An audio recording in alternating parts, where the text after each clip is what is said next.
Hello world, this is LockpickingDev, and today I have a review I am really looking forward to, and it is over the Jimy Long's Lockpicks. These are infamous lockpicks in our community. They aren't from a big manufacturer, they're from a badass named Jimy Long's. I have several different ones in front of me. I will start with, I bought these all myself. I own a ton of Jimy Long's lockpicks. They are in all of my kits, and I'll show you in a minute. But I have several different versions, as you can see too. So I have some, I think maybe version 2 or 3s, and I think these are either version 4 or 5s over here with the holes in them. Then over here, you'll notice these are even more shiny than the rest, and they don't have the taper here. That's because these right here, get that focus there, these are version 1s or prototypes. So I was one of the initial testers for Jimy Long's picks way back in the day when it started off, and he sent me some picks, and of course we sent him feedback, and now they are what they are today. So here's kind of what they started, and he talks a little bit about this in his blog for the lockpick design and how they started. You can see how this one does have a little bit of a bend down to it because I use that rake. I make sure I use the hell out of it to try it out. And it's something he kind of notes there. But you can see it's really cool, interesting. I got some original OG picks over here. You can see that, yeah, that taper is not there with what the Jimy Long's picks are today, like the one on the bottom. That strength taper, that little shoulder there towards the handle that make them so strong and indestructible. Well, should say indestructible. We've seen some sad picks on LPU on occasion. It's like, oh my god, what the hell did you do to that pick? But so it is possible to break them, but generally these things are incredibly hard to break and bend. Let's go ahead and get into more details about the picks. We'll start with the handles.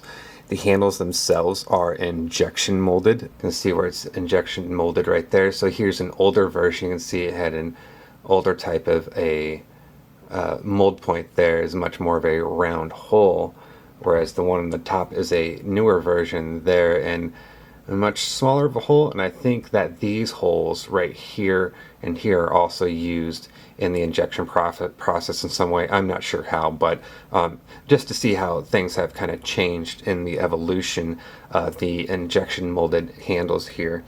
One thing we can notice about the handles, if we take one of the originals, is the material is different, and I'm not sure what he started with, but you can see that the first material is more shiny. I'm assuming that the first material is more of a cheap plastic just to put a handle on the pick to get these prototypes out to people to get them testing and get a feel for them anyway.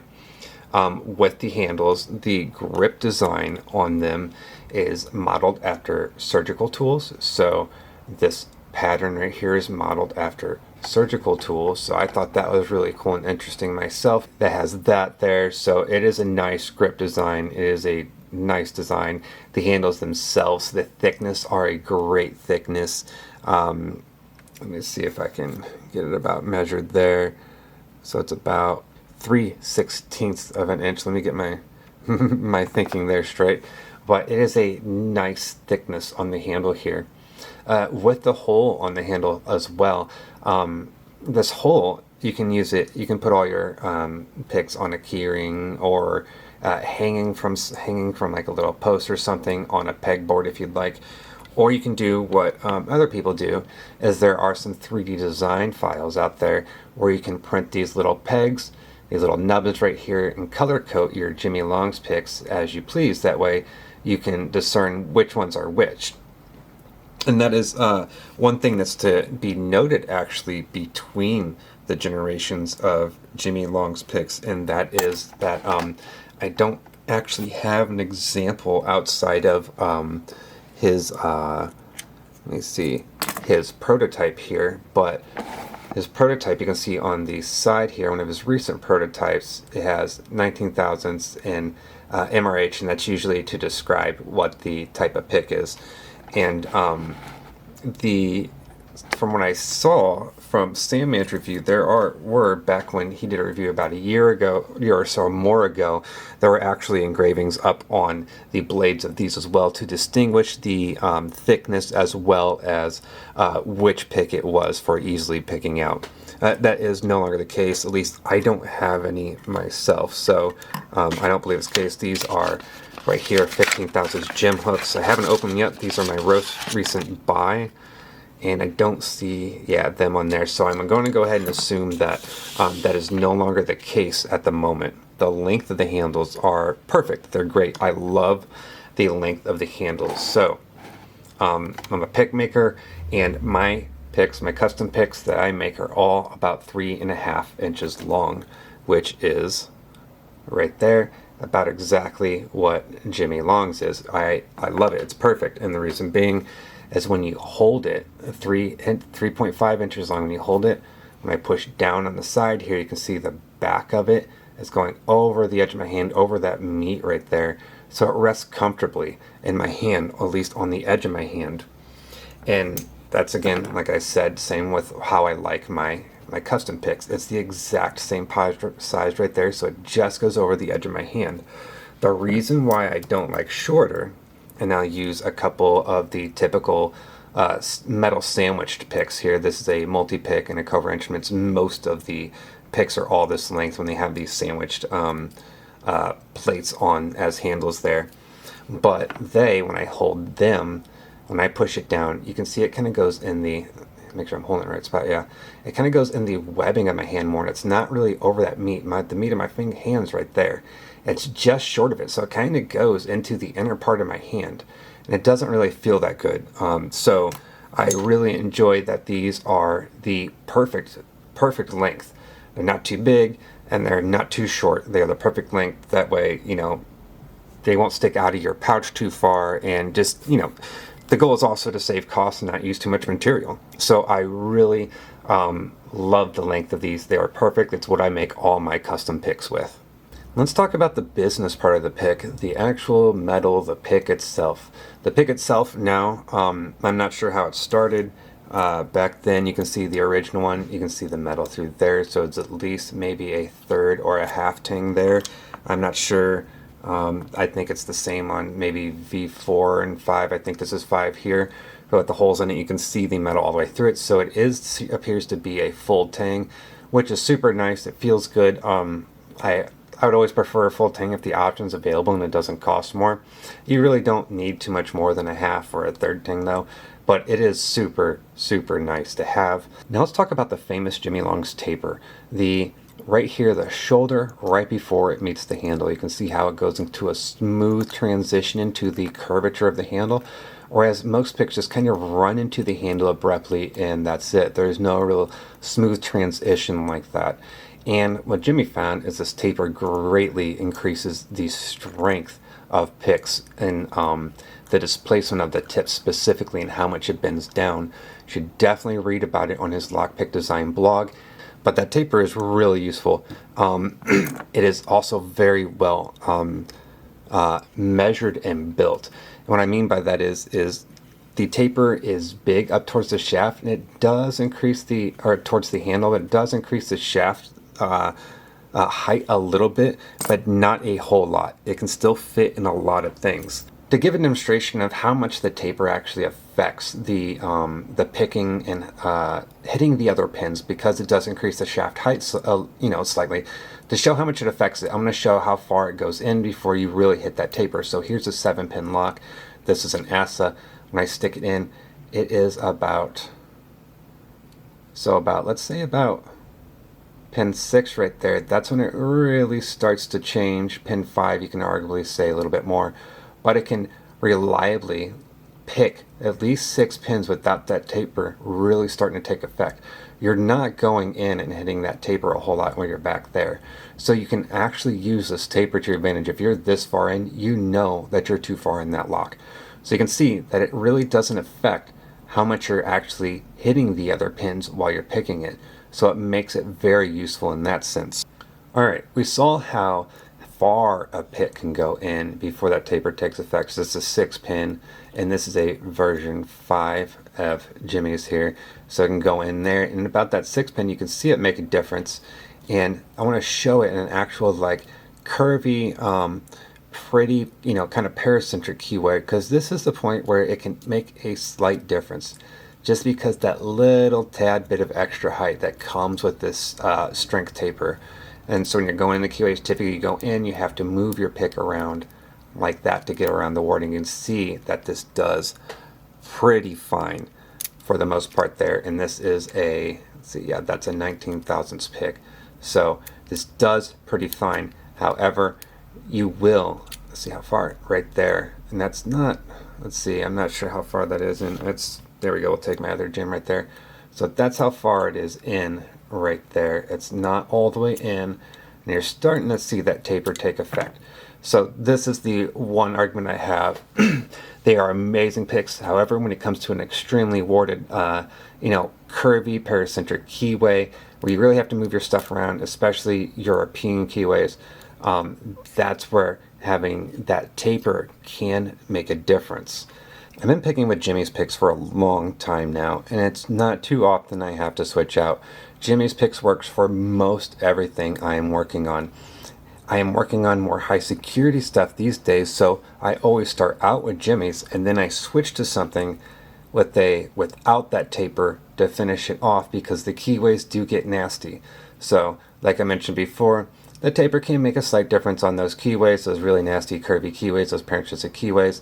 But if you've been picking for a little bit, you'll get used to switching out picks anyway. So it's no big deal to go start off with the Jimy's for me and then move over to something with a more thin shaft that can reach those keyways as I need them to. As of June 2025, Jimy is still offering quite a few pick profiles available on his website. He has a full set of round hooks. He's got 4 round hooks, 4 different sizes. He's got 4 different sizes of flat hooks, and he's got 3 different sizes of gem hooks. He also has a couple different sets of combinations with a basic set, which has a similar rake, not this old prototype one, but a good Jimy rake with the 3 bumps on it. On his basic set V5, and he has the intermediate set V5, which is also a combination set of picks as well, and then the starter set V5. So he offers quite a bit of different profiles. Again, the 4 round, 4 flat, and 3 gem. I'm personally a favorite of the 4 round picks myself. I use the hell out of them. Jimy has 4 different sizes of round hooks available, and you can see that it is definitely my favorite profile. You can tell by this one on the end, there's actually a slight bend to it. I use the hell out of these. Like I said, usually I always start with Jimy's.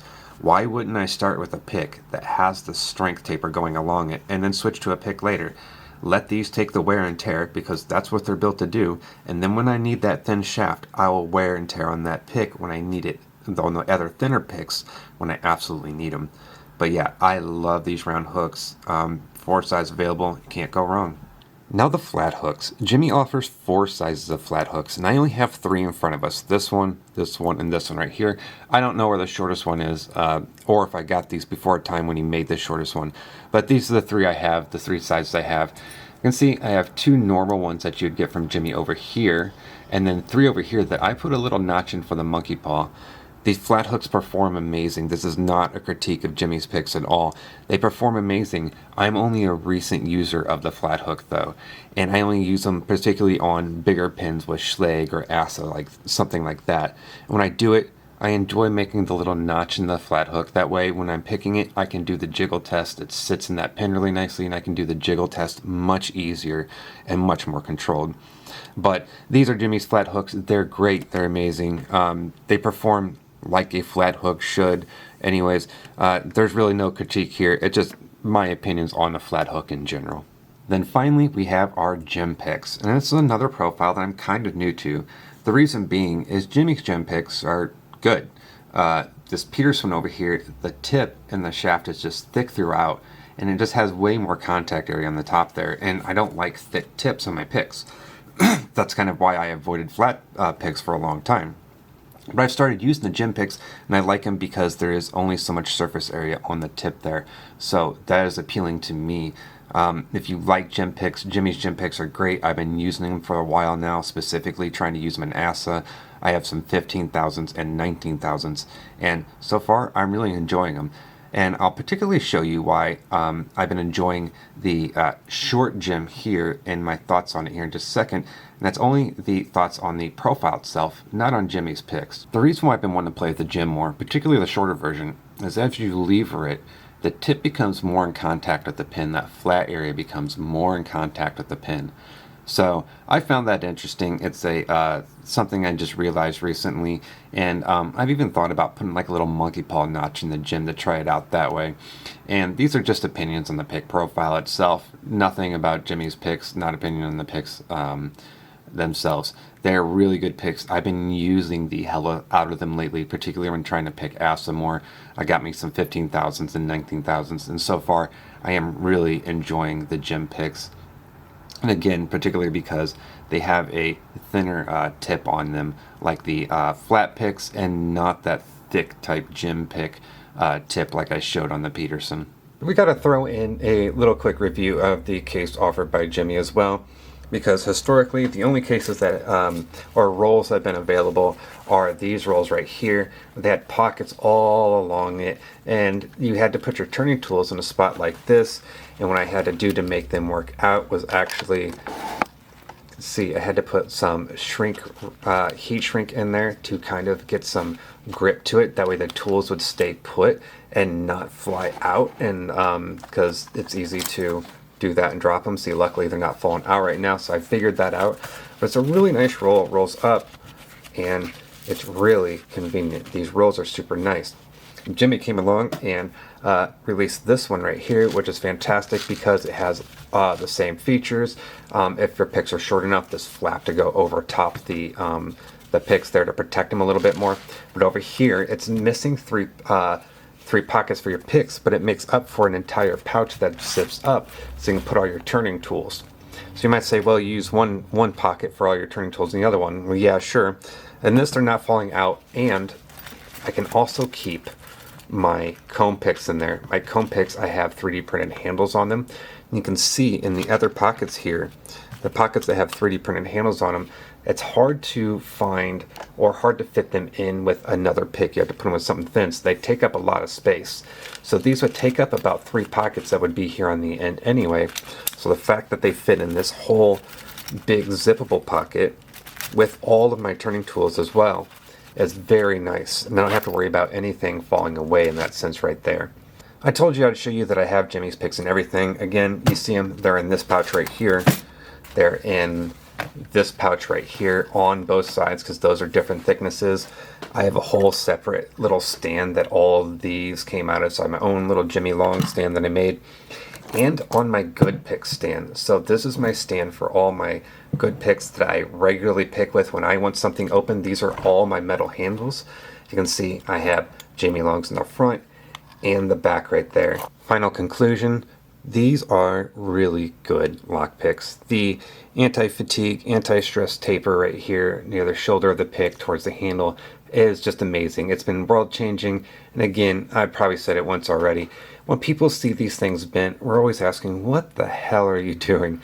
If you're bending these, it gives you a good indicator that you are being way too heavy-handed. But I'm going to say these are great medium to high security picks. And when I say medium to high, it's because I showed this most of the time the taper does not come into play, and you can pick most of what you want with it. Occasionally, though, you will have to shift to something that has a little bit of a thinner shaft on it for those more curvy keyways there.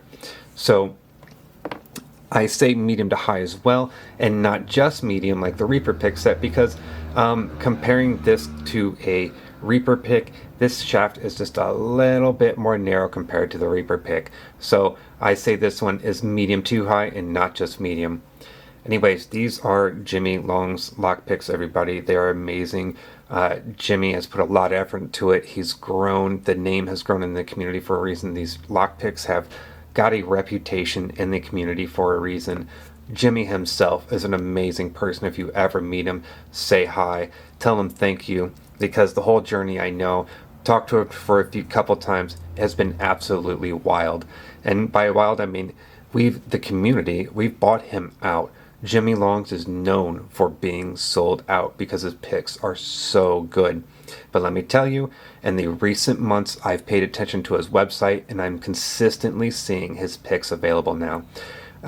They're always there. So there is opportunity to get Jimy Long's picks there now. These are great picks. Go show Jimy some love. Tell him thank you.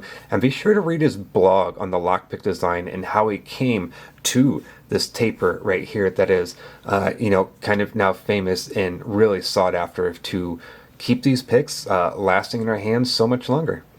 All right, everyone, this was a review of the Jimy Long's picks. Thanks for watching.